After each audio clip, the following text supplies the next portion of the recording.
Boa tarde a todos. Mais uma vez, eu agradeço a presença do Luiz Felipe. Luiz Felipe, sócio-gestor e criador da Equitas, desde lá de um pouquinho dos anos 2006, né? Se me falha a memória. E eu agradeço também a todos os amigos que estão aqui participando dessa live. Hoje nós vamos trocar uma ideia a respeito da Asset, um pouco da vida do Luiz Felipe.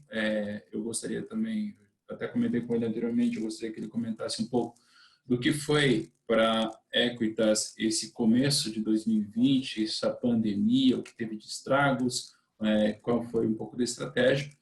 E, por gentileza, Luiz Felipe, depois comenta o que vocês fizeram, quais foram as estratégias feitas de lá para cá. E se você não se incomodar, de vez em quando, provavelmente eu posso te fazer uma outra pergunta, tá bom? Claro, vamos lá.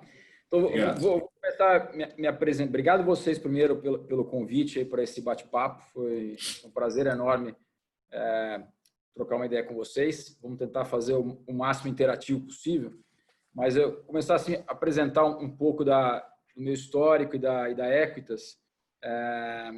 Começando por mim, assim, eu estou no mercado desde o meio dos anos 90, são quase 25 anos. Trabalhei em consultoria, trabalhei um tempo em outras atividades do mercado financeiro, fazendo finanças corporativas. Fui analista ali no meio dos anos 90, logo depois do Plano Real, analista de ações, e passei por momentos ali nos anos 90, onde você tinha quase que uma crise grande por ano. Montei a Equitas em 2003, na verdade, para fazer finanças corporativas para empresas. E em 2006 a gente se transformou numa asset. E desde então a dedicação total da equipe para gestão de recursos em renda variável. E a gente tem um fundo que é o Equitas Selection, que tem um histórico.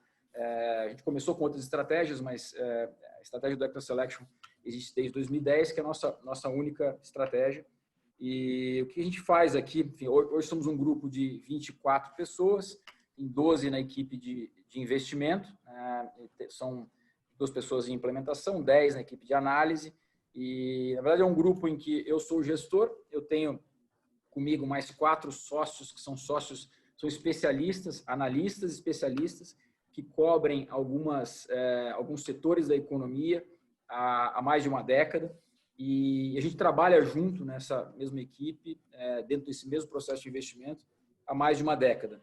Então, o que a gente faz? A gente faz, basicamente, tenta entender de negócios. No final das contas, se puder resumir, é isso, entender a dinâmica de negócios para identificando quais são as dinâmicas concorrenciais dos vários setores da economia e identificando nas companhias quais são os diferenciais de cada um que vão permitir essas companhias, num horizonte médio e longo prazo, gerarem valor para os acionistas. Daí, gerar valor através de ou geração de caixa para ser distribuído em forma de dividendos ou em projetos, investimento em projetos de alto retorno que as companhias acabam tendo oportunidade de gerar internamente. Isso leva para um processo de criação de valor ao longo do tempo. Então, tanto que isso é espelhado no fundo. Vocês trabalham menos que o Ibovespa, vocês trabalham em torno de 15 a 20 ações só, e com isso vocês conseguem muitas vezes dar um retorno melhor que o Ibovespa, certo? Sim, a gente olha, a gente não tem um apego ao índice, né? O índice Ibovespa ele tem uma característica de ter uma exposição de mais ou menos 1/3 a setores da economia que são exportadoras, né? Empresas exportadoras de commodities. Tem mais as Petrobras, Vale, as siderúrgicas, a celulose. Tem mais ou menos 1/3 do setor financeiro e o resto de 1/3 de Brasil, né? Vamos dizer assim. A gente olha no nosso universo de investimentos e tem liberdade para investir em qualquer ação, né? Para compor um portfólio que tenha a melhor relação risco-retorno que a gente enxerga. Então, tem que ser diversificado em termos setoriais e identificando, né, individualmente em cada setor as empresas que a gente acha que tem os diferenciais competitivos que vão nesse horizonte médio e longo prazo gerar valor para o acionista. Então, ela pode ser uma carteira muito diferente do Ibovespa, como normalmente é. Então, com isso, isso tem a característica de pode ter momentos onde o fundo ele descola do Ibovespa, tanto para o bem quanto para o mal. Pode ser que momentos que o Ibovespa performe melhor que a gente e momentos que a gente performe melhor. No histórico de longo prazo, que é o que a maneira de medir, acho que um gestor que tem esse tipo de estratégia de orientação de médio e longo prazo, a gente olha o nosso universo aí de 36, 60 meses, ou melhor ainda, 10 anos, que é o mais longo que a gente tem, a gente tem conseguido entregar um retorno em função dessa característica bastante destacado em relação ao Ibovespa. Então, o nosso histórico desde o começo, ele é de 18% de retorno ao ano, em um período que o Ibovespa deu 4% de retorno ao ano. Mas, de novo, isso não acontece no mês a mês, né? Isso acontece, pode ter períodos de vários meses onde tem descasamento aí de performance. Então, isso é um pouco da característica do fundo, né? A gente tem por filosofia tentar identificar quais são as nossas vantagens competitivas. Não acredito muito nessa história de saber o que está acontecendo no mercado. O mercado é grande, o mercado tem vários ativos e altamente competitivo. Eu não acredito muito em você conhecer de tudo e achar que tem vantagem competitiva em todos os cantos do mercado. Eu acho que a gente consegue fazer alguma coisa melhor se a gente conseguir ter foco, né? Ter um círculo de competência onde a gente, de fato, consegue ter diferenciais competitivos de análise, por exemplo. E a gente acha que o nosso diferencial está muito mais em setores da economia local, né, onde a gente consegue fazer um trabalho daí de conhecimento profundo das empresas, estando próximo das companhias, dos gestores das empresas, dos competidores, dos fornecedores, fazendo um trabalho constante de coleta de dados, né, para entender como é que as empresas estão indo operacionalmente, para conseguir, de fato, ter uma visão sobre essa criação de valor que a gente espera num período de médio prazo. A gente toma decisões sempre olhando um horizonte de 3 a 5 anos. Toda essa filosofia que eu estou descrevendo, essa maneira de investir, para curto prazo tem muito pouco, curto prazo eu digo um mês ou poucos meses, tem pouco efeito, porque preço de ação ele pode variar em função de N fatores, né, no curto prazo. Pode ser um ruído político, porque Bolsonaro falou isso, porque Trump falou aquilo, e não sei o quê, aconteceu alguma coisa nos Estados Unidos, aconteceu alguma coisa fora, você tem oscilações grandes de preço de ação, e as pessoas que estão se acostumando mais com o mercado agora recentemente estão vendo isso, nesse período foi até bom para se entender isso, mas quando a gente olha no horizonte de anos, né, 3 anos, 5 anos, o que prevalece é quanto de fato as empresas geraram de valor para o acionista. Então, é para isso que a gente se posiciona. Então, resultado disso é que, curto prazo, a gente tem muito pouco domínio sobre o que vai acontecer. Então, quando você me perguntou no começo o que o fundo está indo melhor nesse mês, o que pode ter mudado de estratégia, quer dizer, não mudou, em estratégia não mudou nada. Pode ter algumas coisas que acabaram performando melhor circunstancialmente agora e outras que performaram, e às vezes as coisas que performaram pior até pouco tempo atrás, né? Então, um pouco do apanhado que a gente faz aqui como característica. Legal. Você comentou que tem uma equipe trabalhando setores mais a fundo aí dos analistas que você tem. E eu vejo que alguns clientes têm comentado que a bola da vez é proteína animal. E uma segunda, mais recente, eu vejo alguns clientes falando do agronegócio. Vocês, primeiro, olhando só no fundo, vocês acham que isso é a bola da vez para o Brasil mesmo? A gente buscar retorno nessas duas chaves de ações aqui, agronegócio e proteína animal? Olha, a gente sempre, quando olha também para essa expectativa de criação de valor, tem que se levar em consideração o que está acontecendo com a empresa no momento, o que é a expectativa para frente, e a outra variável é preço, né? Preço das ações. Você pode ter uma perspectiva muito favorável para uma companhia, mas a expectativa que se tem em relação a ela já está bem antecipada, vamos dizer assim, em preços. Então, por mais que a companhia vá bem no futuro, se você pagou caro por essa ação, pagou em cima de uma expectativa melhor até do que aconteceu, você pode ter uma empresa indo muito bem e ter um investimento não tão bem sucedido, né? Comprar uma ação cara, né? Então, isso tem que ser levado em consideração. Sempre quando a gente toma uma decisão de investir, o que a gente está tentando avaliar é justamente isso, essa combinação de o que é a expectativa de criação de valor para frente, resultado das companhias, e o preço está pagando, né? E aí, óbvio que todos os cenários de expectativa de criação de valor têm um risco, uma incerteza associado, e essa análise de risco versus retorno possível que a gente leva em consideração para montar o portfólio. Então, assim, das empresas, especificamente das empresas de proteína, do agronegócio, a gente acompanha bem de perto. Já tivemos no nosso portfólio, por exemplo, a ação da SLC no passado, acompanhamos bem proximamente, tivemos empresas de proteína animal, já tivemos JBS, tivemos um período de 2010 a 2014, uma das principais posições do fundo foi BRF. Então, a gente tem acumulado um estudo e um acompanhamento que vem sendo carregado há muitos anos pela equipe desse setor em função disso. Hoje, momentaneamente, a gente não tem.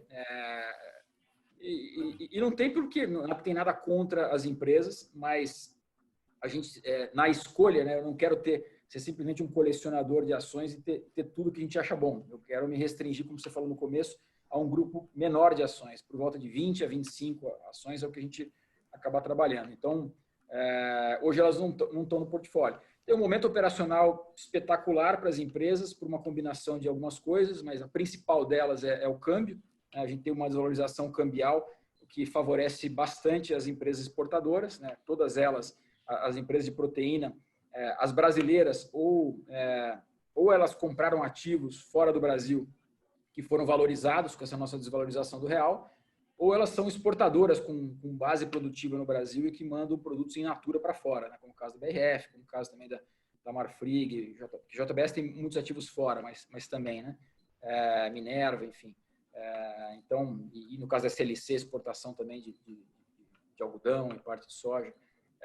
Então, elas se beneficiam demais desse momento de câmbio do real enfraquecido em relação às outras moedas, e também um ciclo de proteína. Você tem uma característica de algo que está acontecendo agora momentaneamente, mas que está se estendendo por um bom tempo, que é um problema de ruptura no fornecimento de carne de porco na China, que é a principal proteína consumida no mercado doméstico deles lá, em função de uma doença.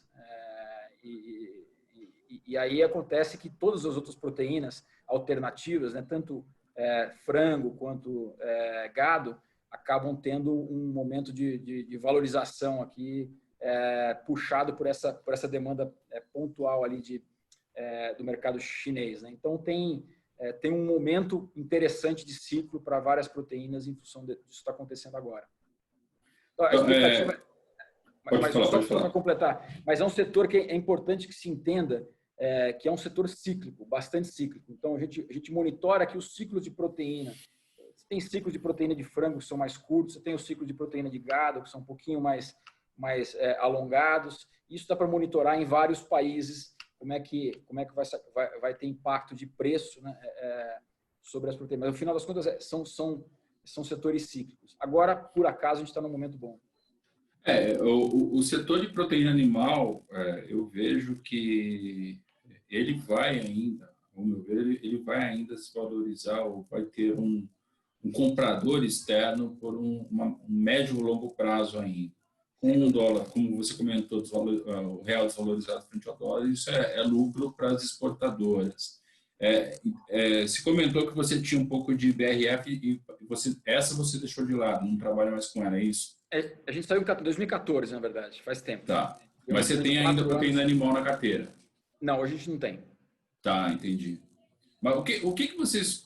vamos ser um pouco mais amplo aqui. Qual o setor que você acredita que, na visão do Equitas, do Selection, que é um fundo de longo prazo, qual que ele está focando nesse momento? Setor, pelo menos.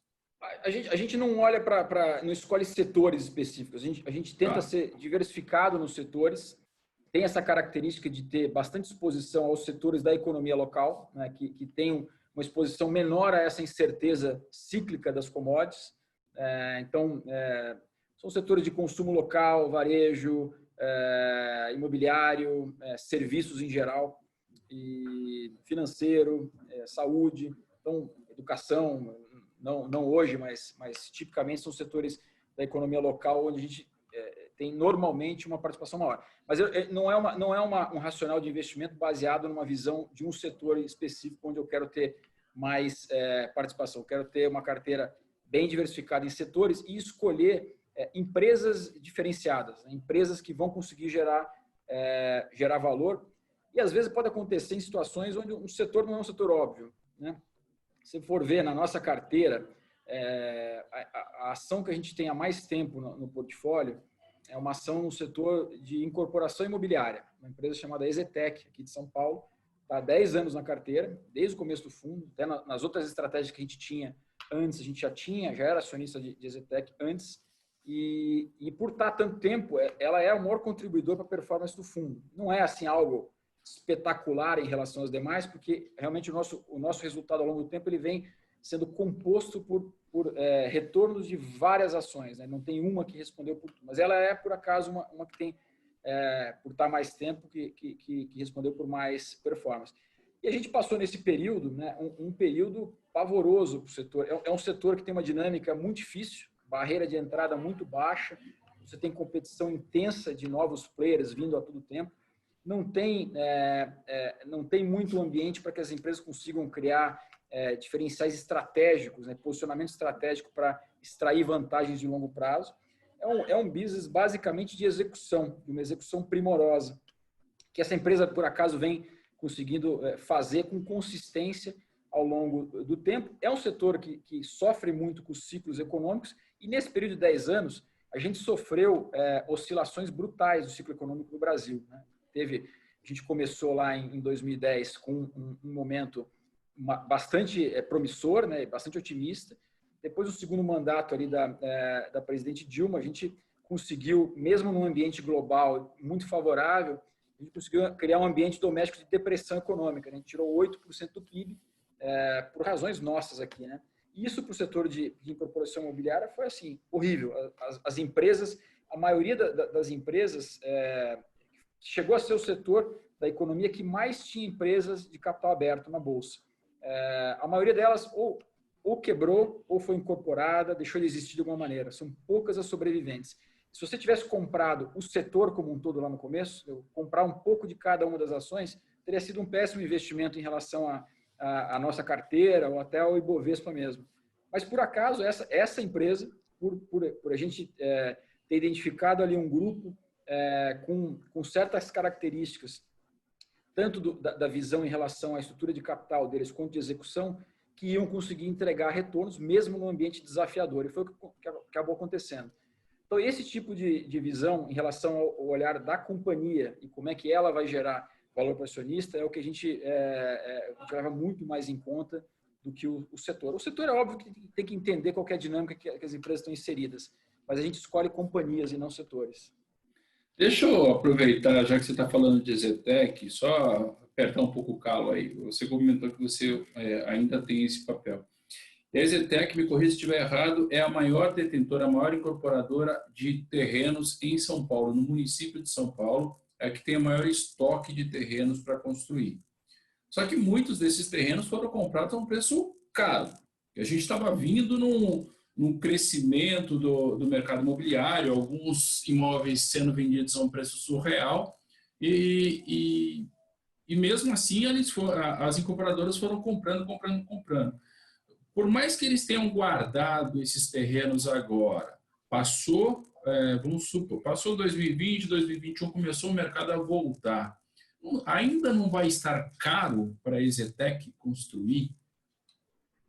Não, eu acredito que não. Na verdade, assim, essa empresa ela tem uma característica de ser diferente das demais no setor, que eles operam normalmente sem dívida, o que é contraintuitivo para esse setor. O setor é um setor altamente alavancado e eles optam por ter caixa líquido para ter segurança, né, de contar com um cenário adverso, imprevisível, e também isso dá para eles a condição de ser contracíclico. O que quer dizer isso?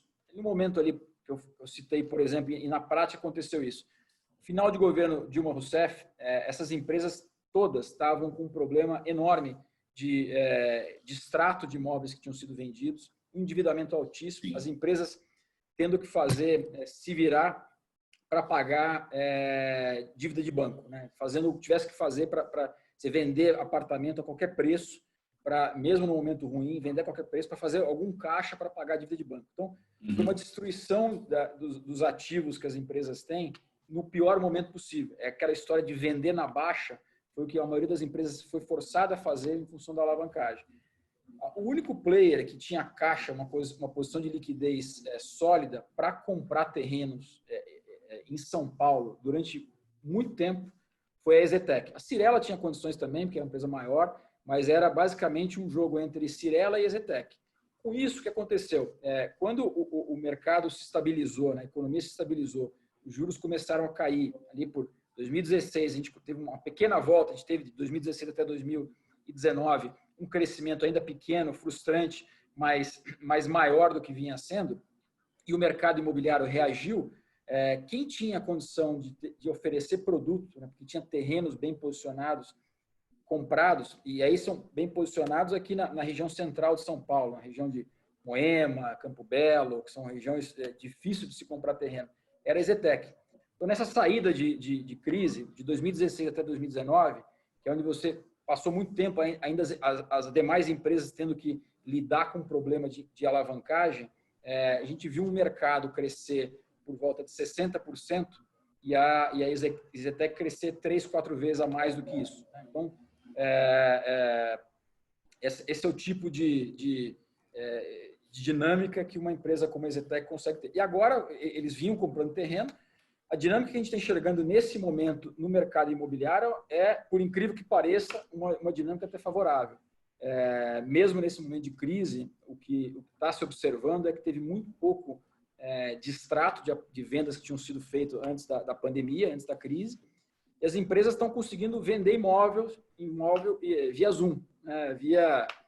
Em vez de plantão de venda físico, que sempre se fez, incrível que se pareça, isso está acontecendo. Ainda não é um volume enorme, mas está acontecendo e os preços, né, em lançamento, que é algo que a gente acompanha muito próximo, enfim, de todos os lançamentos aqui próximos da EZTEC e de outros players, estão se mantendo as tabelas e até sendo reajustadas, mesmo nesse momento de crise.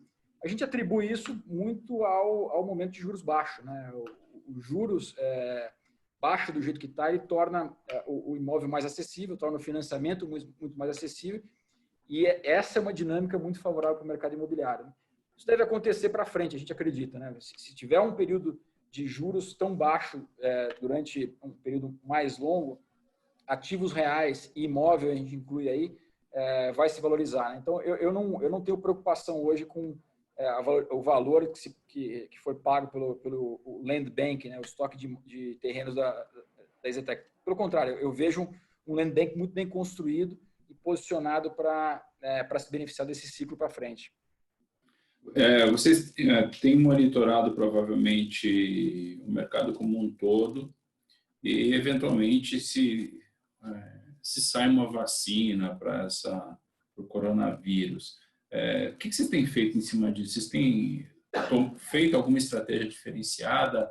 Já vamos tirar a EZTEC, que é ok, já entendemos aí qual que é o objetivo de vocês com ela. Mas tem alguma outra empresa que vocês estão olhando e falando assim, poxa, provavelmente esse setor aqui vai andar mais rápido, já tem que começar a ficar de olho? O que a gente está vendo assim, de atividade, né, no começo dessa crise, era uma grande incerteza em relação primeiro, em relação ao que você comentou, né, a dinâmica da epidemia. Né, quanto tempo a gente ia ficar, ia ter esse ciclo da pandemia, se ia ter cura, não ia, vacina, e daí o impacto na atividade econômica. Né? Isso era uma grande incerteza. O que a gente viu desde o começo foi que aqui no Brasil, pelo menos, as coisas demoraram, esse ciclo está demorando bem mais do que em outros países. Né? Muito em função, na nossa visão, de a gente ter começado a fazer quarentena, a gente nas principais cidades do Brasil, a gente não foi para um lockdown que nem se fez em alguns lugares na Europa e nos Estados Unidos. Mas a gente fez uma quarentena bem antecipada, que parece que foi suficiente para reduzir o ritmo de contágio. E aquele negócio que se falava bastante do tal do achatamento da curva, foi exatamente o que se conseguiu aqui, né? É você reduzir o pico, né? Tornando o ritmo de contágio mais lento, para não sobrecarregar o sistema público de saúde, principalmente. Isso foi feito aqui, está sendo feito. Em São Paulo, a gente acompanha bem essa evolução. Ela está sendo demorando mais para ter uma clareza de queda. O achatamento da curva quer dizer isso, né? Você achata o pico, mas ele fica por mais tempo, que é exatamente o que está acontecendo. Por outro lado, a gente tinha uma preocupação também com o que ia acontecer com as empresas de porte médio, principalmente setores de serviços, que no Brasil são extremamente relevantes, e é um pessoal que não trabalha, não tem caixa, né? Não tem capital de giro suficiente para aguentar um período parado há muito tempo. Mas dito isso, né, a gente está mais tempo parado do que a gente imaginou no começo da crise. Eu não imaginava que a gente estaria falando 3 meses. Assim, julho, né? Estamos entrando em julho agora, ainda está com dúvida se volta ou não volta, enfim. É um cenário, eu diria, das possibilidades do lado dos piores. Mas não aconteceu a catástrofe que a gente achou que poderia acontecer em termos de quebradeira de empresas de porte médio. Isso não está acontecendo. É surpreendente até. Dos contatos que a gente tem dia a dia com as companhias, isso tem surpreendido bastante. Então, poderia ser um problema de crédito, inclusive, para os bancos. Está sendo menor do que poderia. Tem um problema de crédito, mas muito menor do que a gente imaginou que poderia ser. E alguns sinais de reativação da atividade. Se a surpresa, no sentido de reativação da economia, for maior, né, as coisas voltarem mais rápido, os setores que vão se beneficiar mais são os setores cíclicos domésticos, né, aquelas ações das coisas que mais caíram, né, porque estão paradas, né, o varejo, serviços cíclicos, consumo discricionário e por aí vai, né? Mobilidade, né? Todos os setores são impactados por mobilidade. A gente tem uma posição histórica numa companhia aérea que sofreu enormemente. É um exemplo. A gente tem uma posição numa empresa de aluguel de carro, uma empresa que tem uma admiração profunda por essa companhia e é acionista há muitos anos. É uma história de criação de valor que a Localiza, mas sofreu enormemente com esse momento aqui. E a gente entrou em outras ações, né, nesse período aqui, vinculadas, se tornou público uma posição que a gente fez agora no meio da crise, na CVC, por exemplo, um negócio que parece contraintuitivo. Poxa, no meio de uma crise vai meter a mão em empresa de turismo. Pois é que isso foi refletido no preço da ação. Né? A ação caiu de uma maneira, na nossa visão, desproporcional ao tamanho do problema para eles. Não que o problema seja pequeno, mas, e óbvio, a gente está calibrando isso no portfólio com um tamanho menor. Né? Ela não é para ser representativa ao ponto de impactar enormemente a performance do fundo. Está calibrada para isso, mas os preços aí caíram demais. Se tiver uma volta, hoje a gente faz muito monitoramento, tanto de dado, coleta de dado online, dado físico de mobilidade, e a gente está vendo um aquecimento maior do que a gente esperava, inclusive no setor turismo. Então, pequeno ainda, tem um caminho longo pela frente, mas se acontecer, né, se a gente continuar vendo reafirmação desses dados, pode ser que volte muito mais rápido. Então, eu concordo com você que elas perderam muito valor, seja uma CVC, seja uma Azul, por exemplo. Mas é o que a gente estava falando agora há pouco. Já estamos há 3 meses aí presos, entre aspas, dentro de casa, tentando fazer uma quarentena para achatamento. E muita gente não pensa em viajar. Minha família, por exemplo, a ideia nossa é para o ano que vem, meados do ano que vem, final do ano que vem, quiçá a gente vai fazer uma viagem. Agora, esquece. É medo total. Mesmo assim, vale a pena, ao seu ver, então, comprar um pouquinho e segurar ali estrategicamente. É legal isso que você está comentando, até me dá a oportunidade de explicar um conceito assim, para as pessoas. Quando você fala em avaliação de uma quanto vale uma empresa, né? E é o que deveria estar refletido no preço das ações, né? Você tem técnicas aqui para chegar nesse valor, mas basicamente um conceito que é bem disseminado é que uma ação deveria valer a capacidade que essa empresa tem, né, de gerar fluxo de caixa para os seus acionistas eternamente, né, daqui a no ano 1, 2, 3, 10, 20, 30, né, e trazer isso a valor presente. Então, isso daria, a somatória desses fluxos daria o que representaria o valor da ação. Então, quando você coloca o peso de um resultado de um ano isso varia dependendo do perfil de crescimento da companhia, né? Mas o resultado de um ano ou de 2 anos no valor de uma companhia, ele é muito pequeno. Muito pequeno assim, ele é da ordem de entre 5% e 15%. Né? A variação dos 5% a 15% ela está ligada ao perfil de crescimento. Mas é essa ordem de grandeza. Você não tem assim uma perda de resultado de um ano, não vai ser capaz de responder por uma queda de ação de 50%, 60%. Né?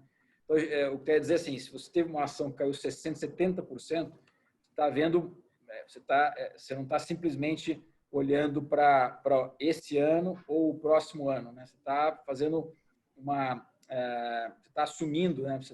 Que o que está refletido no preço daquela ação é que essa companhia ela vai estar indefinidamente sob um cenário muito mais desafiador, né? Ou ela tem um risco de quebrar muito grande, ou ela não vai voltar nunca mais a ser o que era, né? Então é daí que vem essa percepção. A gente entende também que acho que vai demorar bastante para o setor de turismo voltar, ou voltar do jeito que era, vai demorar alguns anos, principalmente viagem para fora, né? Viagem internacional vai demorar bastante. Doméstico, nem tanto. A gente já começa a ver procura por viagens próximas, né? Locais, já dá para monitorar isso até por tráfego de internet, em hotel urbano da vida. Lá fora está acontecendo com o Airbnb, já se começa a ter uma procura maior. A gente acredita que o turismo local ele volta antes, né? Até para Nordeste, coisas próximas eles devem voltar antes do internacional, mas é um tempo ainda para recuperação. Mas mesmo assim, quer dizer, o que a gente está vendo o que tem de potencial de criação de valor se a gente conseguir abstrair um pouquinho desse momento ruim que a gente está vivendo agora. Uma coisa, por exemplo, Iguatemi, né? Vou dar um exemplo aqui de uma posição também que a gente tem há muitos anos. Iguatemi é um shopping center, na verdade é um portfólio de shopping centers muito bem localizados, né? Todo mundo conhece, em São Paulo, Porto Alegre, lugares, Florianópolis, enfim, nas principais capitais aqui do Sudeste e Sul e interior de São Paulo, e em terrenos que são posicionados em lugares adensados, a maioria deles no centro da cidade, são quase ativos irreplicáveis, né? Não vai fazer um portfólio de produto desse de novo, né? Demora 40 anos para fazer isso. Chegou a ser negociado ao valor de reposição, chegou a ser negociado em bolsa o valor equivalente a R$13 mil o metro quadrado, né? Isso é mais ou menos o custo de você construir, de 10 a 12 mil, basicamente é o custo de você construir, quer dizer, foi avaliado a tijolo, né? Então, quase como se os terrenos valessem zero, como se essa capacidade de uma empresa ali por trás, né? com um business por trás, fosse zero, né? Então, assim, se levou a um exagero. Estava fechado, os shoppings ficaram fechados durante um tempo, estão reativando agora, vão demorar para se voltar a ter o nível de atividade que tinha no passado, mas o que se perde de valor para um shopping center com essa parada momentânea, ainda mais porque são operações de margens altíssimas, com um nível de endividamento muito baixo, o que se perde de valor é muito baixo, né? A Aliança Sonai também, eu estava acompanhando um tempo atrás, eles estavam com um valor também ridículo, se não me engano chegou a R$8.500 o metro quadrado, um negócio absurdo. Mas legal. Deixa eu, agora uma curiosidade, eu acho interessante do Equitas, ou da Equitas, vocês têm um projeto chamado Mão Amiga. Você pode falar um pouquinho como é que funciona esse projeto, qual que é o objetivo dele, como é que vocês estão trabalhando ele? Claro. Na verdade, não é um projeto nosso, né? O Mão Amiga é um colégio, é uma entidade sem fins lucrativos, um projeto social que existe há 12 anos, de um colégio, né, numa região aqui de periferia, na região sul aqui de São Paulo. Na verdade, é fronteira ali de Embu-Guaçu com Itapecerica, né? O município de Itapecerica da Serra. E uma região super carente, ali próximo da represa, super carente, e o que se propõe a fazer é entregar uma educação de qualidade para crianças que não têm acesso a uma educação de qualidade do sistema público. E com isso, né, com uma entrega humanizada de educação de qualidade, você conseguir ter um efeito na comunidade, né? Você emancipar uma comunidade a partir da educação. É um conceito que a gente acredita, não tem nada que a gente acredite mais do que a educação básica de qualidade para reduzir várias das desigualdades que a gente tem nesse país. Enfim, a gente vê ali uma combinação de qualidade de ensino, de um projeto que para a gente faz muito sentido, de um uso eficiente de recursos, né? O que custa para atender um aluno ali menos da metade do que é no ensino público. Então, e com governança, né? Você tem um conselho por trás orientando as tomadas de decisão do projeto. Então, sim, faz muito sentido na nossa cabeça. E o que a gente fez foi criar um fundo, que é a versão do Selection, é o mesmo fundo que a gente... É o nosso fundo, né? O Equity Selection, com uma versão em que 100% da taxa de administração e performance desse fundo, que é um fundo menor, com tamanho limitado, vai para esse projeto social. Então, é uma maneira de eles conseguirem ter uma previsibilidade de receita, que é um problema para o projeto social como esse, que vive de doações, né? Tem uma incerteza grande em relação a quanto eles vão poder contar, né? Então, o colégio sempre teve uma dificuldade muito grande de expandir suas operações e crescer por essa falta de visibilidade. Então, o que a gente começou esse fundo ano passado, ele cresceu, não tanto quanto a gente gostaria, mas já cresceu e hoje ele já responde por mais ou menos 20% do orçamento do projeto. A gente espera que cresça mais. A gente consegue dar uma previsibilidade de receitas. Eles estão, inclusive, agora numa obra para expandir.